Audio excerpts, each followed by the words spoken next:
पास में ही है। और बच्चों कैसी पढ़ाई चल रही है आपकी? ये सर आप अभी कुछ बता रहे थे, भाई भाई चैप्टर कौन से आ रहे हैं? अरे सर ये दो भाई भाई हैं बिल्कुल पड़ोस में, कौन कौन से? एक दूसरे से वेक्टर रिलेटेड, में? बिल्कुल बिल्कुल और एक ये- दूसरे से। और ये वेक्टर हाँ, ये वेक्टर 3D। ये तो सरासर नाइंसाफी हो गई सर।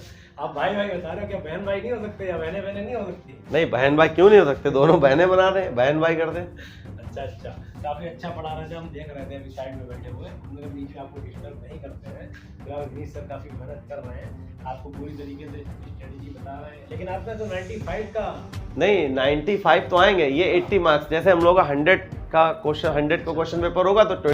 हेलो मेरे प्यारे बच्चों, स्वागत है आप सबका आपके अपने ही YouTube channel fit for exam पर। और जैसा कि हम और अभिषेक सर बच्चों कंटिन्यू बने हुए हैं चैनल पे, और बस आप लोगों की प्रिपरेशन में थोड़ी सी हिस्सेदारी हम लोगों की हो जाती है। बट ये है, आप बच्चों वीडियो पूरी देखा कीजिए, क्योंकि वीडियो इस टाइम जो वीडियो बन रही है वो आप लोगों के लिए बहुत इंपॉर्टेंट वीडियो बन रही है। आज मैं जो टॉपिक लेकर आया हूं, आज कोई मैं बात करूं सिलेबस का टॉपिक हमारे पास नहीं है। आज मैं लेकर आया हूं थोड़ी सी स्ट्रेटजी बताऊंगा बच्चों की, किस चैप्टर से कितने मार्क्स का आएगा, और हम लोगों को किस चैप्टर से कौन कौन से टॉपिक रिवाइज करने हैं एंड टाइम पे। क्यों? क्योंकि अब हम लोगों के पास टाइम नहीं बचा है। मैं जानता हूं बच्चों का जिस सब्जेक्ट का पेपर है बच्चे वही सब्जेक्ट पढ़ रहे हैं, बट फिर भी हम लोगों के पास 11 मार्च को पेपर है, 6 को आपका फिजिक्स का आई थिंक, और 6 से 11 आपके पास 4 से 5 दिन है। हाँ, वो बात अलग है कि इन 4 से 5 दिन में आप लोग थोड़ा बहुत इंजॉय भी करेंगे क्योंकि होली है, लेकिन इंजॉयमेंट अपनी जगह है और पढ़ाई अपनी जगह है।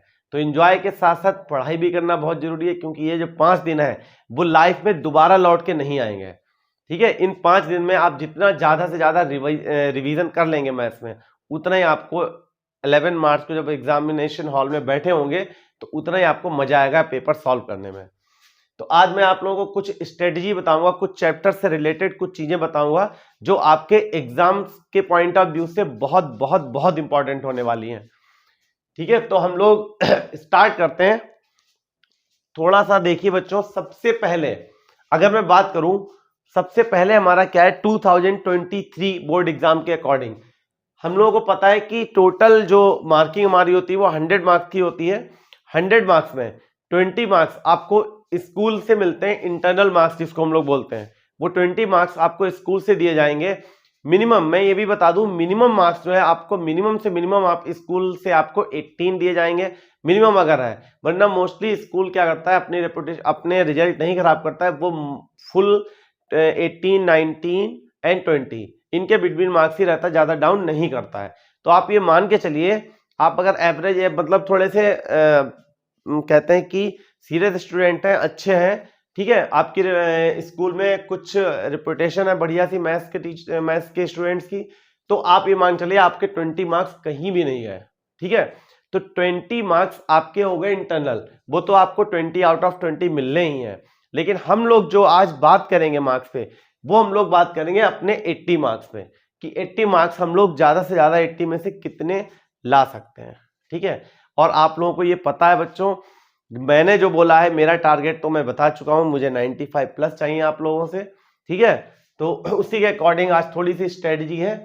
वीडियो लास्ट तक देखिएगा तो आपको पूरा समझ में आ जाएगा किस चैप्टर से हमको कौन सा टॉपिक रिवाइज करना है, क्योंकि बहुत कुछ है, सभी में उलझना नहीं है, क्योंकि आप उलझेंगे तो आपका टाइम वेस्ट होगा। और अब ये जो बहुत प्रीशियस टाइम है, बिल्कुल टाइम वेस्ट करने वाला नहीं है। ठीक है, तो हम लोग स्टार्ट करते हैं। हम लोगों का जो थ्योरेटिकल पेपर होता है मैथ्स का, वो हमारा होता है 80 मार्क्स का। अब 80 मार्क्स को छोटे छोटे मार्क्स में कैसे इन्होंने डिवाइड किया है। सबसे पहले अगर हम लोग बात करें, हमारी जो एनसीईआरटी की स्टार्टिंग होती है, स्टार्टिंग में हमारे ये दो चैप्टर आते हैं, रिलेशन एंड फंक्शन, दूसरा है इनवर्स ट्रिग्नोमेट्री फंक्शन। क्लियर? तो ये दो चैप्टर अगर हम मिक्स कर लें तो इन दो चैप्टर से बच्चों हमारा 8 मार्क्स का आने वाला है। रिलेशन फंक्शन और इनवर्स ट्रिग्नोमेट्री फंक्शन से हम लोगों का 8 मार्क्स का आएगा। अब मैं आपको बताऊंगा कि इन दोनों चैप्टर्स के अंदर हम लोगों को कौन कौन से टॉपिक पढ़ने हैं, तो इसको बहुत ध्यान से सुनिएगा। सबसे पहले हमारा है relation and function. Relation function में बहुत सारे कंफ्यूजिंग क्वेश्चंस हैं, आपको कुछ नहीं पढ़ना है, केवल रिलेशन और फंक्शन में आपको दो चीजों पर ध्यान देना है। पहली, आपको यह ध्यान रखना है आपका जो एग्जाम में पूछेगा 1 1 ऑन टू फंक्शन, ठीक है, फंक्शन 1 1 है या ऑन टू है, मैनी 1 है, इनटू है, ठीक है, 1 1 होगा या ऑन टू होगा या दोनों होंगे। तो इस टाइप से आपसे क्वेश्चन पूछेगा केवल, और कुछ भी नहीं पूछेगा। दूसरी चीज आपकी हो जाएगी, इसमें रिलेशन में पूछेगा इक्विवेलेंट रिलेशन, ठीक है। इक्विवेलेंट रिलेशन मैंने आपको बताया है कि इक्विवेलेंट रिलेशन में हमको 3 कंडीशन सेटिस्फाई करनी होती हैं। पहली कंडीशन हमारी होती है रिफ्लेक्सिव कंडीशन, सेकेंड हम लोगों की symmetric, and third is transitive, ठीक है। कोई भी फंक्शन, कोई भी अगर हमको फंक्शन दिया है, ठीक है, तो उसको अगर उसको रिलेशन में प्रूफ करना है इक्विवेलेंट रिलेशन, तो रिलेशन कैसे प्रूफ करेंगे? पहली कंडीशन कि फंक्शन हमारा रिफ्लेक्सिव रिलेट होना चाहिए, सिमेट्रिक रिलेट होना चाहिए, ट्रांजिटिव रिलेट होना चाहिए। तब तीनों कंडीशंस अगर सेटिस्फाई होती हैं तब जाकर हमारा फंक्शन, क्या हमारा जो रिलेशन है वो क्या होगा? इक्विवेलेंट रिलेशन होगा। एक तो ये हो गया आपका। तो अभी और हाँ, फंक्शन के लिए अभी मैंने बताया 1 1 एंड ऑन टू। तो 1 1 और ऑन टू की मैं बात करूं, मैंने पहले शॉर्ट वीडियोस कुछ बनाई हैं थोड़ी सी, उसमें 1 1 ऑन टू आपके क्वेश्चन सॉल्व करवाए हैं। तो 1 1 की अगर मैं बात करूं, 1 1 में क्या होता है? 1 1 को हम लोग इंजेक्टिव फंक्शन भी बोलते हैं। 1 1 फंक्शन को हम लोग इंजेक्टिव फंक्शन भी बोलते हैं। और 1 1 फंक्शन प्रूफ करने के लिए बहुत सिंपल मेथड होता है कि सभी प्री इमेज और इमेज अपनी क्या होती है? इंडिविजुअल्स बनाती है, कोई भी कॉमन इमेज ठीक है नहीं होती है। तो ये 1 1 है। और ऑन टू का भी सेम है। ऑन टू का भी मैंने आपको पूरा कॉन्सेप्ट ही बताया है। ऑन टू को हम लोग, इसका जो अदर वर्ड्स में हम लोग नेम बोलते हैं, वो आपका होता है सर्जेक्टिव, ठीक है। तो 1 1 पूछेगा या 1 1 का दूसरा नाम आपका इंजेक्टिव पूछ सकता है। ऑन टू पूछेगा, ऑन टू की जगह पर आपसे सर्जेक्टिव पूछ सकता है। हाँ, अगर दोनों कंडीशन सेटिस्फाई करेंगी तो 1 1 ऑन टू दोनों अगर होते हैं फंक्शन में, तो वो उसको हम लोग बोलते हैं बाइजेक्टिव, ठीक है। 1 1 ऑन टू दोनों कंडीशन अगर सेटिस्फाई करेंगी तो फंक्शन हमारा कैसा हो जाएगा? Bijective function. तो बस 1 1 ऑन टू फंक्शन में, रिलेशन में आपका इक्विवेलेंट रिलेशन। इसके एक्स्ट्रा आपको कुछ भी रिवाइज नहीं करना है इन 4 से 5 दिनों में, ठीक है। कोई भी हम लोगों को चीज नहीं पढ़नी है, ये ध्यान रखिएगा। इसके बाद हम लोग आते हैं इनवर्स ट्रिग्नोमेट्रिक फंक्शन में। इनवर्स ट्रिग्नोमेट्रिक फंक्शन की अगर हम लोग बात करें तो इनवर्स ट्रिग्नोमेट्रिक फंक्शन में सबसे पहले आपका आता है प्रिंसिपल वैल्यू, ठीक है। इस पर आपको 1 से 2 क्वेश्चन बेस्ड मिलेंगे। एमसीक्यूज में क्वेश्चंस 101% मिलेगा प्रिंसिपल वैल्यू निकालने का, ठीक है। प्रिंसिपल वैल्यू आपको क्लियर होनी चाहिए कि जितने भी ट्रिग्नोमेट्रिक फंक्शन है इनकी प्रिंसिपल वैल्यू हम लोग कैसे फाइंड करते हैं। इसके बाद आप लोगों से क्या पूछेगा? इसके बाद आप लोगों से पूछ सकता है इनवर्स ट्रिग्नोमेट्रिक फंक्शन की रेंज कैसे फाइंड करते हैं, ठीक है। ध्यान दीजिएगा मेरी बातों पर, जितना मैं बता रहा हूं बच्चों, क्योंकि मैंने बहुत इसमें इसको जो चैप्टर्स के डीपली जब मैंने थोड़ा सा इसको देखा है तो बहुत सारी चीजें मैंने मैंने निकाली हैं। उसमें ये सोचा है कि ये वीडियो बनाने से पहले मैंने एनसीईआरटी बुक में जो है और लास्ट ईयर के पेपर्स में काफी क्वेश्चंस चेक किए हैं, और मुझे जितना मतलब प्रैक्टिस से, जितना मुझे अपने एक्सपीरियंस से पता लगा है उतना मैं आपको बता रहा हूँ। जितने टॉपिक मैं बताऊंगा इसमें चैप्टर के अंदर, जितने टॉपिक बताऊंगा, आप उतने टॉपिक तो पढ़ने ही पढ़ने हैं। एक्स्ट्रा आपके पास टाइम हो पढ़िए, अगर नहीं टाइम हो नहीं पढ़िए, क्योंकि मोटे मोटे टॉपिक आपके यही हैं। इसके अलावा आपको पढ़ने की जरूरत नहीं है। 95+ आएंगे बिल्कुल, ठीक है। तो हम लोग बात कर रहे थे inverse trigonometric function. Inverse trigonometric, क्योंकि बहुत सारा पोर्शन बच्चों डिलीट हुआ है, ठीक है, और डिलीटेड पोर्शन हम लोग को नहीं पढ़ना है अभी तक। 1 साल से 2 साल से अभी तक कुछ बच्चे कंफ्यूज हैं कि डिलीटेड पोर्शन में हमको क्या पढ़ना है, डिलीटेड वाला कितना डिलीटेड है, कितना डिलीटेड नहीं है। तो जितना मैं बता रहा हूं आप केवल उतना ही पढ़िए, ठीक है। इनवर्स ट्रिग्नोमेट्रिक फंक्शन में मैंने बताया प्रिंसिपल वैल्यू हमको निकालनी आनी चाहिए, ठीक है। और दूसरी बात, हमको इनवर्स ट्रिग्नोमेट्रिक फंक्शन की रेंज निकालना आना चाहिए, ठीक है। रेंज पता होनी चाहिए कि किस इनवर्स, जो भी क्वेश्चन दिया होगा उसकी हमको रेंज पता हो। इसके बाद हम लोग कुछ आइडेंटिटी बेस्ड क्वेश्चन भी आते हैं, लेकिन वो जो 10 इनवर्स की कुछ आइडेंटिटीज हैं वो आपकी डिलीट हो चुकी हैं। सिंपल आइडेंटिटी बेस्ड क्वेश्चन आपके आ सकते हैं, 1 से 2 क्वेश्चन, ठीक है। चलिए, ये 2 टॉपिक हमारे हो गए, हमारे 8 मार्क्स क्लियर हो गए। अब हम लोग बढ़ते हैं मैट्रिक्स की ओर। तो मैट्रिक्स और डिटरमिनेंट्स, ये दोनों भाई भाई हैं, ठीक है। ये दोनों भाई भाई मिलकर कितने मार्क्स लेकर आएंगे? 10 मार्क्स लेकर आएंगे। क्लियर है बच्चों? मैट्रिक्स, अगर हम मैट्रिक्स की बात करें, तो मैट्रिक्स में सबसे पहले हमारा जो टॉपिक आता है आपकी सिमेट्रिक, और इसको क्योंकि टाइप्स ऑफ मैट्रिक्स बहुत सारे हैं, ठीक है, तो एमसीक्यूज में आपसे कुछ भी छोटे मोटे टाइप पूछ सकता है, तो आप टाइप्स ऑफ मैट्रिक्स सारे पढ़ लेना, सारे पढ़ के जाना, ठीक है। केवल टाइप्स ऑफ मैट्रिक्स पढ़ के जाना, उसको डिटेल से नहीं पढ़ना है। जितने भी मैट्रिक्स के टाइप है सारे आपको पढ़ के जाने हैं। जो इंपॉर्टेंट है, जिसपे बेस्ट क्वेश्चन आएंगे, वो आपका है symmetric and skew symmetric matrix, ठीक है। एक इस पे बेस्ट क्वेश्चन आ सकता है। उसके बाद में बात करूं इन्वर्टिबल मैट्रिक्स, वो तो आना ही है, ठीक है। इन्वर्टिबल मैट्रिक्स पर तो क्वेश्चन आना ही है। इसके बाद सिंपल से टॉपिक है addition and multiplication of matrix, ठीक है, तो वो तो आपको बहुत ज्यादा रिवीजन भी किया होगा, सिंपल है। तो दो टॉपिक मेन है, कौन कौन से, सिमेट्रिक स्क्यू सिमेट्रिक मैट्रिक्स पे एक क्वेश्चन आएगा और एक आपका क्वेश्चन मिलेगा इन्वर्टिबल मैट्रिक्स पे, ठीक है बच्चों। ये हो गया मैट्रिक्स की बात। अब मैं अगर थोड़ा सा आगे बढ़ूं तो डिटर्मिनेंट्स की हम लोग बात करते हैं। डिटर्मिनेंट्स में पोर्शन मैट्रिक्स से थोड़ा सा ज्यादा है, ज्यादा तो मैट्रिक्स में भी था, बट डिलीट होने की वजह से मैट्रिक्स का पोर्शन ऑटोमेटिक कम हो चुका है। हाँ, डिटर्मिनेंट्स की अगर हम लोग बात करें तो डिटर्मिनेंट्स में सबसे पहला स्टार्टिंग का जो टॉपिक है वो आपके माइनर्स और कोफैक्टर्स पूछ सकता है, ठीक है, माइनर्स एंड कोफैक्टर पूछ सकता है। एडजॉइंट मैट्रिक्स पूछ सकता है, ठीक है, एडजॉइंट मैट्रिक्स क्या होती है, एडजॉइंट निकालने को पूछ सकता है, ठीक है। इसके बाद हम लोग बात करें इनवर्स अब हाँ, एडजॉइंट मैट्रिक्स की अगर हम लोग बात करें तो एडजॉइंट मैट्रिक्स हम लोग क्यों निकालते हैं, एडजॉइंट मैट्रिक्स हम लोग निकालते हैं किसी भी मैट्रिक्स का इनवर्स निकालने के लिए, ठीक है। तो जब हम लोग इनवर्स मैट्रिक्स का निकालेंगे तो उसमें एडजॉइंट ऑलरेडी हम लोग सीख लेंगे, क्लियर है। तो इनवर्स ऑफ मैट्रिक्स हम लोग निकालेंगे। इनवर्स ऑफ मैट्रिक्स निकालने के डिटर्मिनेंट में दो मेथड है, एक आपका ट्रांसफॉर्मेशन मेथड है, ठीक है, row and column transformation method, वो आपका ऑलरेडी डिलीट हो चुका है। दूसरा मेथड आपका है एडजॉइंट वाले फॉर्मूले से, A inverse equals to adjoint A upon mod A. इस फॉर्मूले पर बेस्ड आपकी जो लीनियर इक्वेशंस है, उस लीनियर इक्वेशंस पर उन लीनियर इक्वेशंस पर क्वेश्चंस आएगा और हम लोग इनवर्स ऑफ मैट्रिक्स निकालेंगे, ठीक है। तो solution of linear equation by determinants method, ये आएगा आपका। ये मेन टॉपिक डिटर्मिनेंट्स में सबसे मेन टॉपिक जो है वो solution of linear differential equation. इसको आप डीपली पढ़िएगा, इस पे क्वेश्चंस कम से कम 8 से 10 क्वेश्चन प्रैक्टिस कीजिए, क्योंकि ये एक क्वेश्चन लॉन्ग में आ सकता है, क्लियर। हम लोगों का डिटर्मिनेंट्स भी हो गया और 10 मार्क्स हम लोगों के इन दो भाइयों ने 10 मार्क्स कंप्लीट कर लिए। अब हम लोग आगे बढ़ते हैं कैलकुलस, सबसे लॉन्ग, सबसे बड़ा टॉपिक। क्लास 12th मैथमेटिक्स में सबसे बड़ा टॉपिक आपका है कैलकुलस, जिसमें से आपका टोटल 35 मार्क्स का आता है बच्चों। बट कैलकुलस से 35 मार्क्स का आता है, बट प्रॉब्लम यह है कि इस कैलकुलस में आपके 5 चैप्टर दे रखे हैं एनसीईआरटी में, ठीक है। कौन कौन से, पहला आपका है continuity and differentiability. Next topic आपका है application of derivatives, AOD. Next integration भी है, AOI application of integral.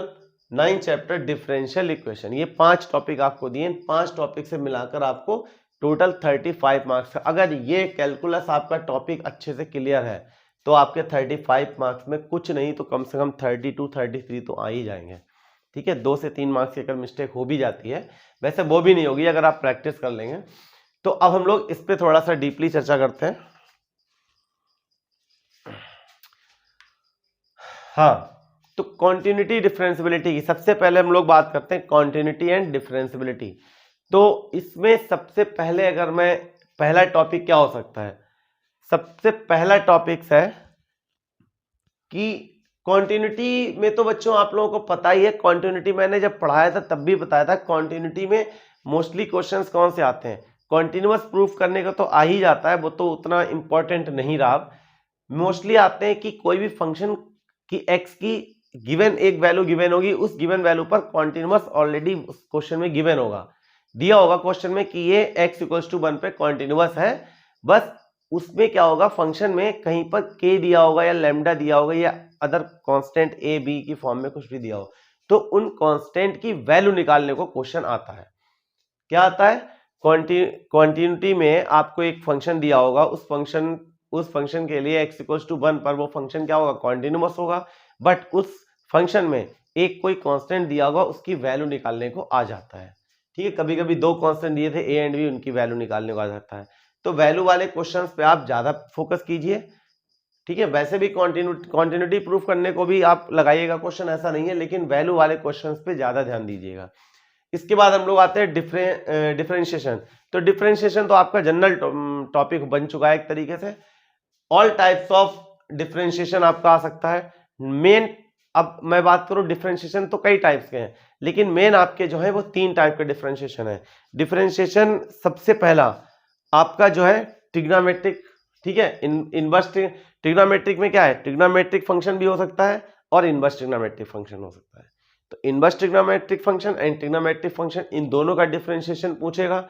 Exponential वाले का डिफरेंशिएशन पूछेगा और लॉगरिथमिक का डिफरेंशिएशन पूछेगा। डिफरेंशिएशन मोस्टली इन्हीं होते कई टाइप के हैं, लेकिन इन 3 टॉपिक मेन है, जिसमें ट्रिग्नोमेट्री वाला पार्ट मोस्ट इंपॉर्टेंट मैं पहले ही बता चुका हूं।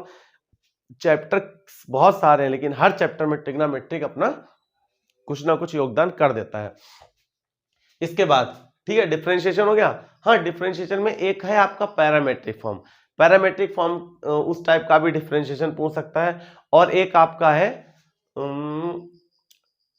सेकेंड ऑर्डर डेरिवेटिव, ठीक है। डिफरेंशिएशन में second order derivative deleted part में नहीं है, ये आपका सिलेबस के अंदर है।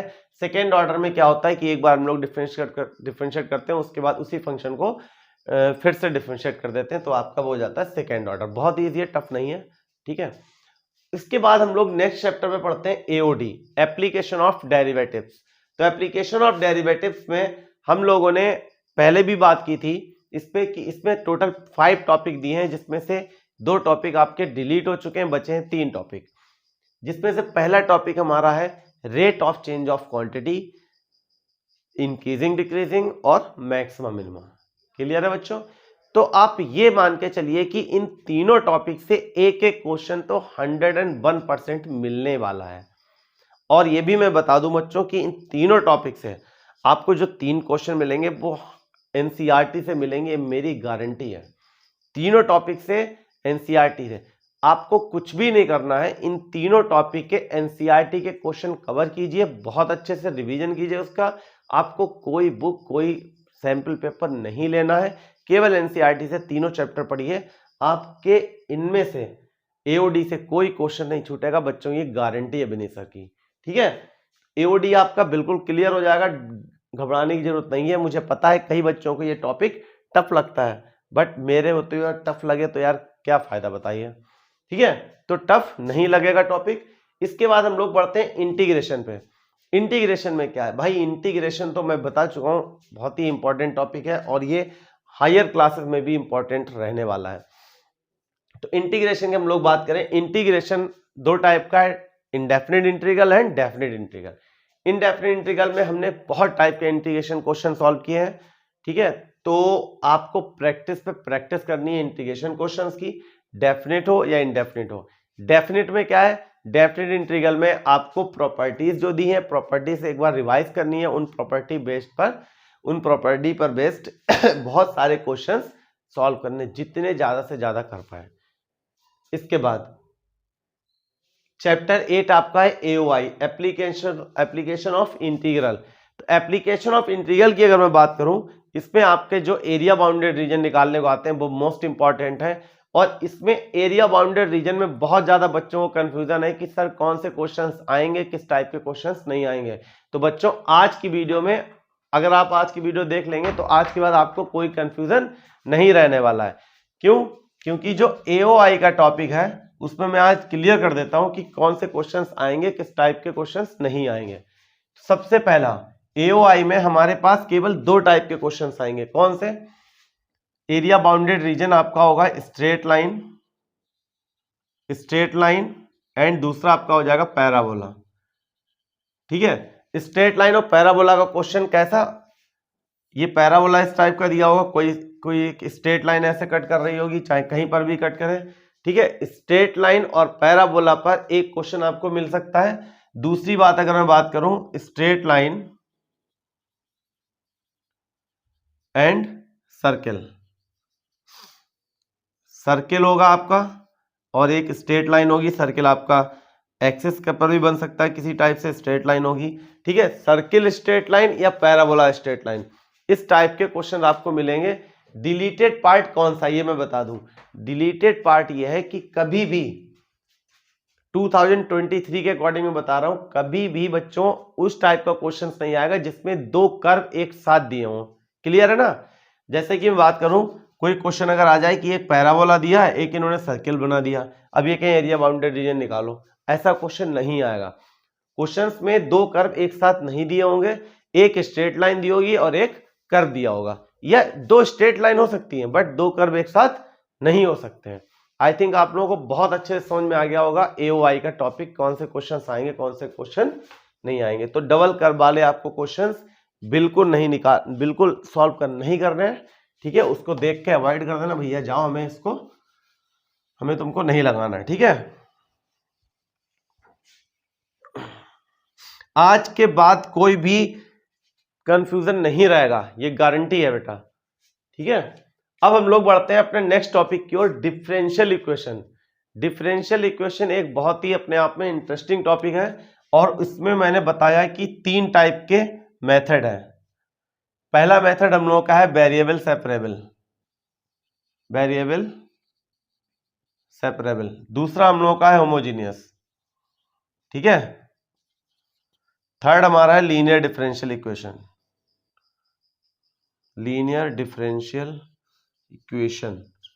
ठीक है, समझ जाइए ऐसे। पहला टॉपिक वेरिएबल सेपरेबल, बहुत ही इजी टॉपिक, सिंपल टॉपिक है, कुछ बताना ही नहीं है। होमोजीनियस और लीनियर डिफरेंशियल, इनमें से आपको हो सकता है दो क्वेश्चन तो इनमें से मिलेंगे, ठीक है, या हो सकता है कोई भी एक टाइप का क्वेश्चन दे दें।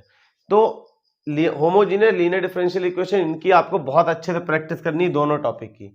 वेरिएबल सेपरेबल तो आप लोग अच्छे से समझ गए होंगे, समझ तो ये भी सारे गए होंगे, बट प्रैक्टिस करना बच्चों बहुत जरूरी है। मैं बार बार बोल चुका हूं, आपको प्रैक्टिस पर ध्यान देना है। जो हमारे पास 4 से 5 दिन है छुट्टी में, बीच में जो गैप मिला है, उसमें हमको जी तोड़ प्रैक्टिस करनी है। तो ये होमोजीनियस और लीनियर डिफरेंशियल इक्वेशन आपको जो है बहुत अच्छे से प्रैक्टिस करनी है इस टाइप के क्वेश्चंस की, क्योंकि आपको 35 मार्क्स में इसमें से इसका योगदान जरूर होगा। तो ये हमारा हो गया, ये हमारा कैलकुलस का पूरा पार्ट हो गया। तो कैलकुलस आपकी 35 मार्क्स की आएगी ही आएगी, ठीक है। अब हम लोग बढ़ते हैं अपना चैप्टर 10 और 11 पे। तो ये चैप्टर, जैसे कि ये 2 चैप्टर थे भाई 3 3rd 4th, वैसे ये 10 और 11 भी चैप्टर भाई हैं। इसमें क्या है, क्योंकि भाई वेक्टर अलजेब्रा के बिना 3D अधूरा है, 3D के बिना वेक्टर अलजेब्रा अधूरा है। तो वेक्टर अलजेब्रा और 3D, इन दोनों से मिलकर आपका 14 मार्क्स का आएगा।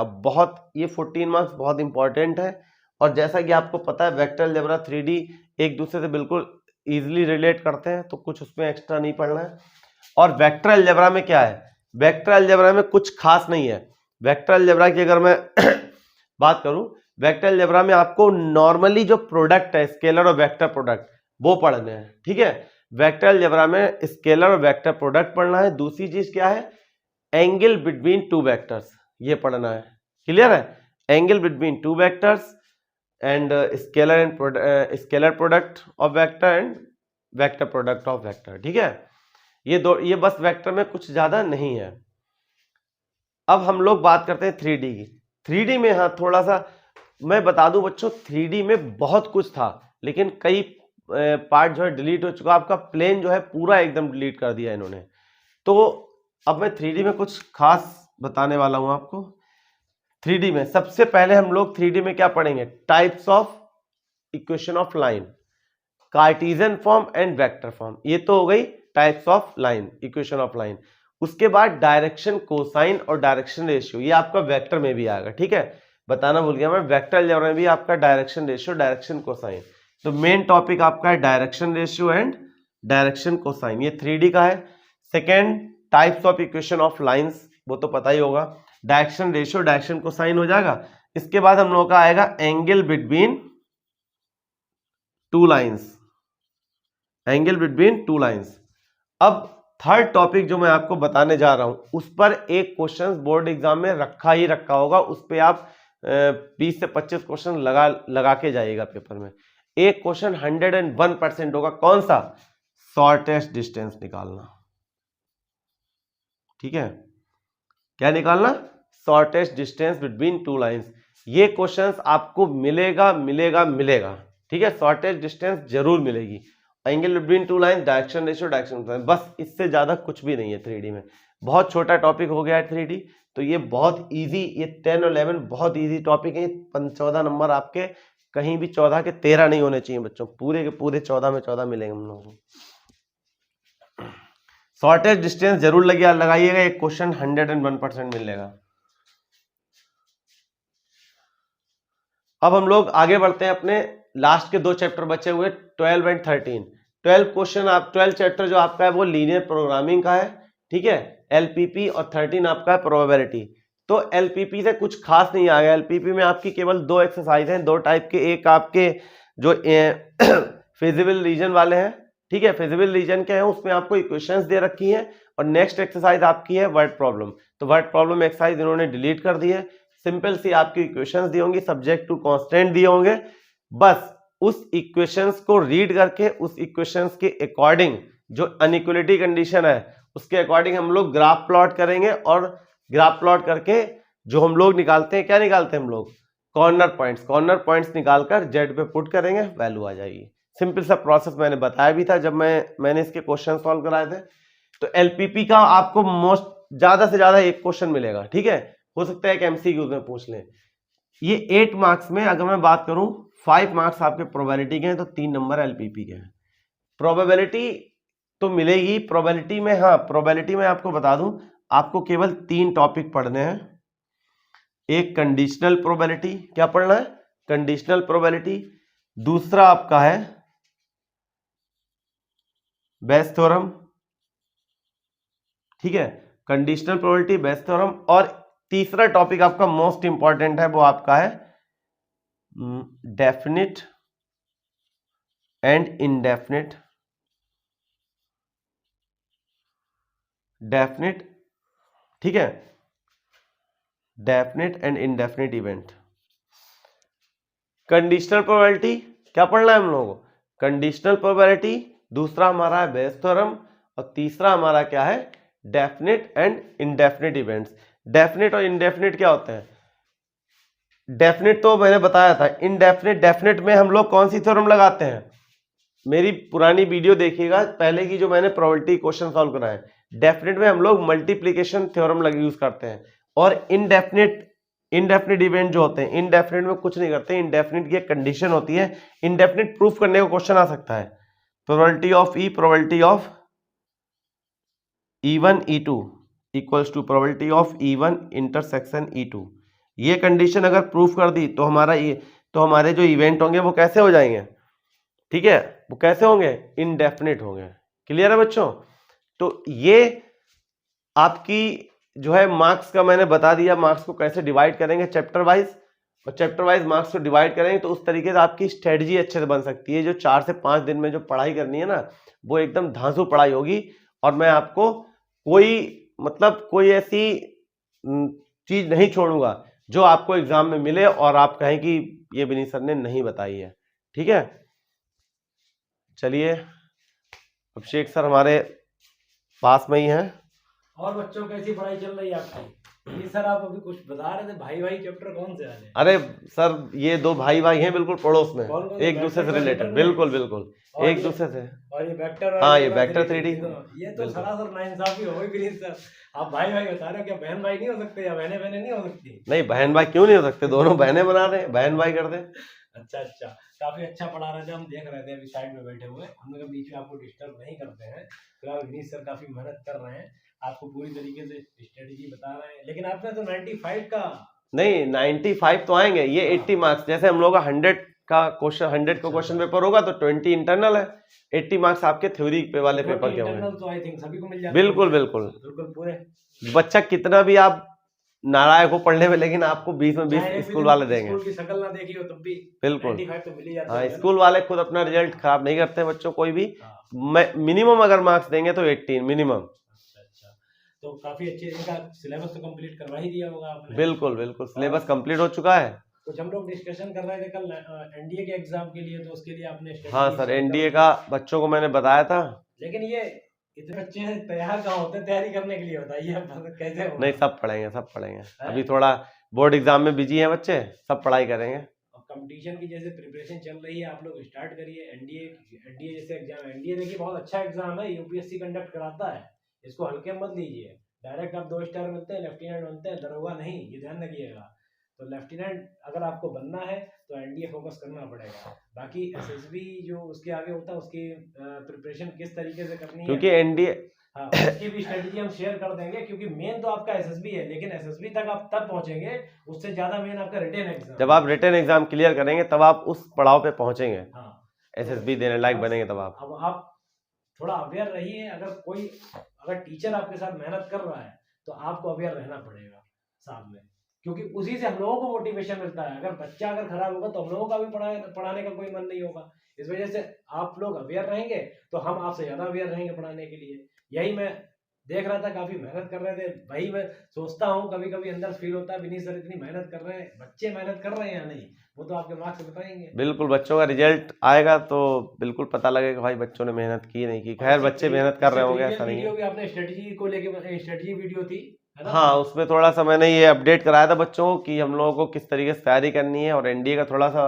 हिंट्स दी थी कि आप जो है कुछ टाइम में, जैसे हम लोगों का मैथ्स का बोर्ड एग्जाम कंप्लीट होगा वैसे हम लोग एनडीए का बोर्ड एग्जाम जैसे ही क्लियर होंगे उधर आपका एनडीए स्टार्ट हो जाएगा। ये आज समझ पूरा डिटेल में पूरा इलेबोरेट कर दिया आपने किस तरीके बिल्कुल। हाँ, आज मैंने बता दिया है किस चैप्टर से कितना हम लोगों को पढ़ना है, कितना नहीं पढ़ना है, कौन सी चीज छोड़नी है, कौन सी चीज छोड़नी है। कोई आप चैप्टर बता रहे थे उसे आप ज्यादा फोकस ना करें। हाँ हाँ, ये पता होना बहुत जरूरी है। क्योंकि वो टाइम वेस्ट करने वाले। बिल्कुल, कई बच्चे होते हैं उन्हें यही नहीं क्लियर होता कि कौन सा पोर्शन आ रहा है, कौन सा पोर्शन नहीं आ रहा है। आपकी वीडियो देखी थी, उसमें आप बता रहे थे ऑब्जेक्टिव क्वेश्चंस को पहले ना करें।